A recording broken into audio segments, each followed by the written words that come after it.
आज हम आपको गॉस की प्रमेय का दूसरा महत्वपूर्ण उपयोग समझाते हैं, जिसमें एक अनंत विस्तार की आवेशित चादर के समीप वैद्युत क्षेत्र की तीव्रता के सूत्र का निगमन हम करेंगे गॉस की प्रमेय की सहायता से। तो इसके लिए सबसे पहले हम एक समतल चादर, अनंत विस्तार की समतल चादर लेते हैं जो कि धनावेशित है। इस समतल चादर पर जो पृष्ठ आवेश घनत्व है वो सिग्मा है। पृष्ठ आवेश घनत्व किसी पृष्ठ के एकांक क्षेत्रफल पर जो आवेश होता है उसको पृष्ठ आवेश घनत्व कहते हैं। इसका मात्रक कूलाम प्रति मीटर इसको होता है। तो यहां पर एक चादर ली गई है जिसका पृष्ठ आवेश घनत्व सिग्मा है, धनावेशित है तो प्लस सिग्मा हो जाएगा। तो अब इसके कारण इस चादर से स्मॉल आर दूरी पर एक बिंदु P है। स्मॉल आर दूरी पर एक बिंदु P है। P ले लेते हैं, यहां पे P एक बिंदु पॉइंट P है। तो इस P पर हमको वैद्युत क्षेत्र की तीव्रता ज्ञात करनी है। तो इसके लिए हम क्या करेंगे कि इस बिंदु P पर एक बिंदु P से होकर जाने वाला एक बेलनाकार गॉसियन पृष्ठ खींचते हैं। इस पृष्ठ, ये गॉसियन जो पृष्ठ बनाया गया है बेलनाकार, इस पृष्ठ को हम देखते हैं तो इसका जो ये सिरा है, इस सिरे का जो क्षेत्रफल है वो मान लिया कैपिटल A है। इसका भी और इसका भी, और इसका भी कैपिटल A है, और ये इसका वक्र पृष्ठ दिखाया गया है। ठीक है। तो यहां पर इन सिरों पर हमने क्षेत्रफल अवयव dA ले लिया है दोनों सिरों पर, और यहां वक्र पृष्ठ पर भी क्षेत्रफल dA अवयव क्षेत्रफल अवयव dA ले लिया गया है। तो जैसा कि हमने पीछे भी समझा है इस चीज को कि यहां पर जो बिंदु P है, ये बिंदु P जो होता है, ये बिंदु P जो हमने माना है, ये चादर से स्मॉल r दूरी पर माना है, और इसी P के सम्मित एक बिंदु हम P डैश इसके दूसरी ओर मानते हैं सम्मित, इससे समान दूरी पर, इसी से जैसे ये इस तरफ के लिए है उसी तरह से दूसरी ओर को भी एक P डैश बिंदु मानते हैं। अर्थात ये दोनों बिंदु एक दूसरे के सम्मित हैं और इन दोनों की दूरी जो है वो स्मॉल r है। तो ये बेलन की जो लंबाई हो गई वो 2 स्मॉल r हो गई, और ये इसका समतल सिरा वृत्ताकार दिखाए गए हैं और ये इसका वक्र पृष्ठ दिखाया गया। तो हमको इसमें निकालना क्या है कि इस बेलनाकार गॉसियन पृष्ठ से गुजरने वाला वैद्युत फ्लक्स निकालना है। तो जैसा कि हमने पीछे वाले वीडियो में भी आपको बताया था, उसमें और इसमें थोड़ा सा बेलन की आकृति में थोड़ा सा अंतर है, क्योंकि वो ऊर्ध्वाधर बेलन था, ये क्षैतिज बेलन बनाया गया। तो यहां पर हम देखते हैं कि जो इसके सिरे हैं S1 और S2, इन पर वैद्युत क्षेत्र वेक्टर की दिशा और क्षेत्रफल अवयव वेक्टर की दिशा दोनों समान है, एक ही दिशा में है। तो इन दोनों के बीच का जो एंगल हो जाएगा वो 0 डिग्री हो जाएगा। जबकि वक्र पृष्ठ के प्रत्येक बिंदु पर हम देखते हैं कि वैद्युत क्षेत्र की दिशा और क्षेत्रफल अवयव सदिश की जो दिशा है वो एक दूसरे के लंबवत है। तो हम इनमें जो है सभी सिरों से, सभी पृष्ठों से होकर जाने वाला वैद्युत फ्लक्स निकाल के और टोटल करके पूरे बंद पृष्ठ से होकर वैद्युत फ्लक्स निकालेंगे।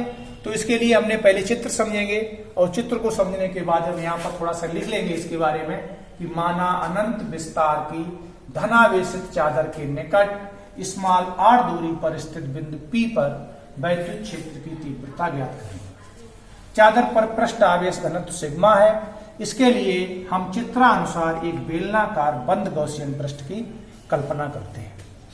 तो सबसे पहले हम जो है इसमें निकालेंगे पृष्ठ S1 बा S2 से गुजरने वाला वैद्युत फ्लक्स। ये वैद्युत फ्लक्स जो है वो दोनों सिरों से गुजरने वाला जो वैद्युत फ्लक्स है वो समान होगा, इसलिए हमने इसको जो है एक ही साथ लिख लिया है।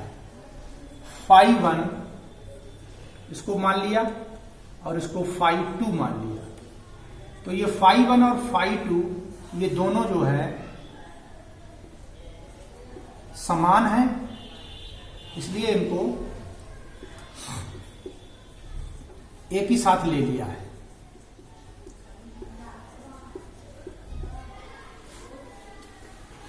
तो यहां से ये हो जाएगा बराबर E D A cos 0 plus E D A cos 0, क्योंकि यहां पे जो ई वेक्टर और डी ए वेक्टर है दोनों, इनके बीच में जो एंगल है वो 0 डिग्री है, क्योंकि इनकी दोनों की दिशाएं समान है।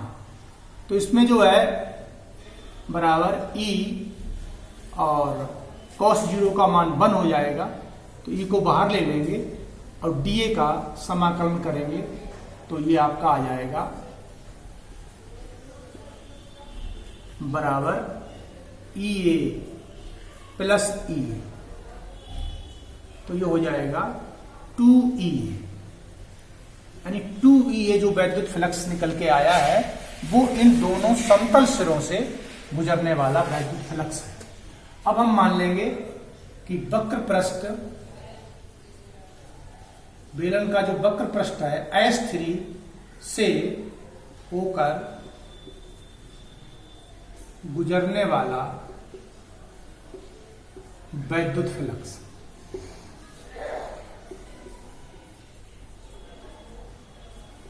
इसे हम φ3 मान लेंगे, φ3। तो ये बराबर होगा E vector dot D A vector S3। तो इसका हो जाएगा S3 लिख लो, चाहे ए लिख लो, कुछ भी लिख लो, इससे कोई फर्क नहीं। तो यहां पर ये हो जाएगा बराबर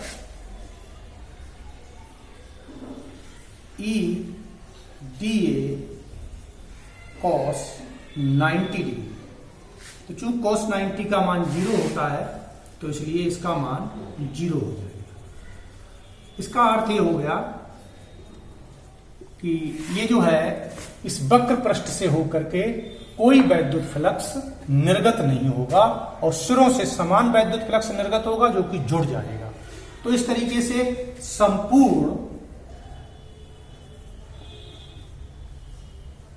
बेलनाकार गॉसियन पृष्ठ से निर्गत वैद्युत फ्लक्स,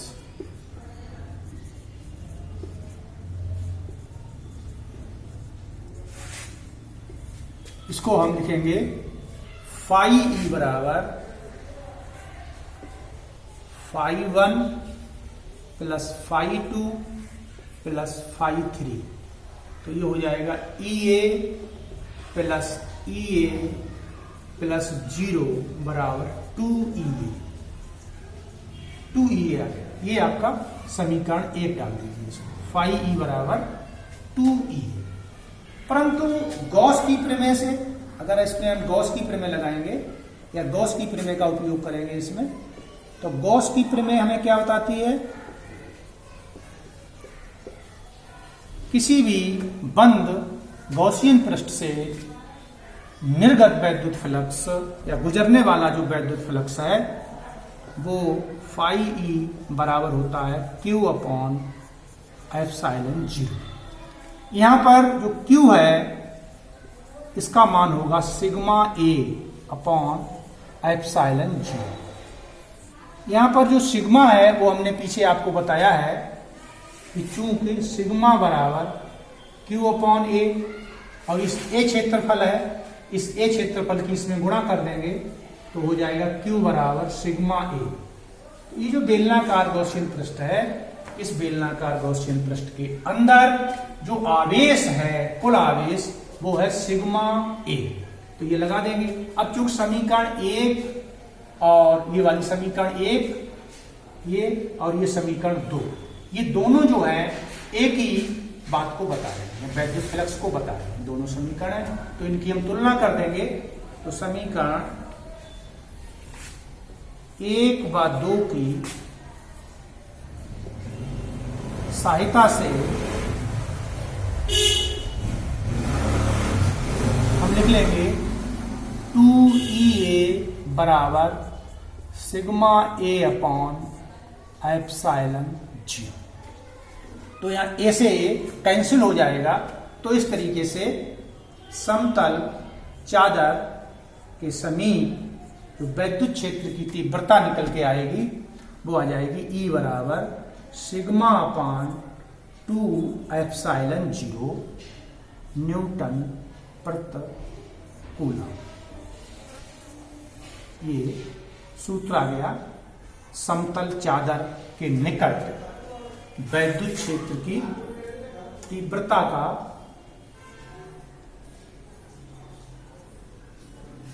ये सूत्र आ गया। इसकी जो डायरेक्शन है, जो दिशा है, उसके बारे में विचार करेंगे कि जो वैद्युत क्षेत्र होगा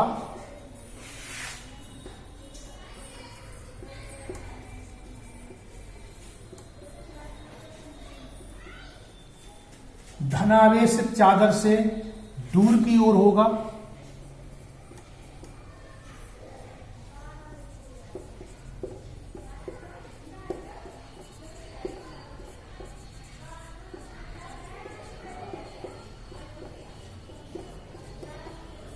जबकि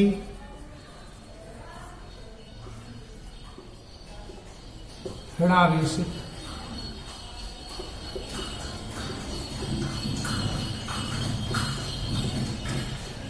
चादर की ओर होगा। तो ये डायरेक्शन जो है ये वैद्युत क्षेत्र की हो जाएगी। देखिए इस सूत्र से हमको ये पता लग रहा है कि जो वैद्युत क्षेत्र के सूत्र अभी तक आपको बताए थे उनसे हमको ऐसा पता लग रहा था कि वैद्युत क्षेत्र की तीव्रता दूरी पर निर्भर करती है, जबकि इस सूत्र से ये स्पष्ट हो रहा है, सूत्र से स्पष्ट है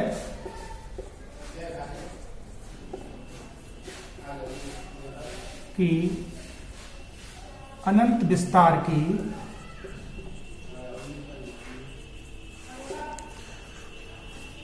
आवेशित चादर के समीप वैद्युत क्षेत्र की तीव्रता दूरी पर निर्भर नहीं करती, दूरी पर निर्भर नहीं करता है। तो एक बात महत्वपूर्ण यहां पर समझनी है कि जो इसमें इस सूत्र में यानी जो समतल चादर है एक अनंत विस्तार की, तो इसके समीप में जो वैद्युत क्षेत्र की तीव्रता हम निकालेंगे तो वो दूरी पे निर्भर नहीं करेगी।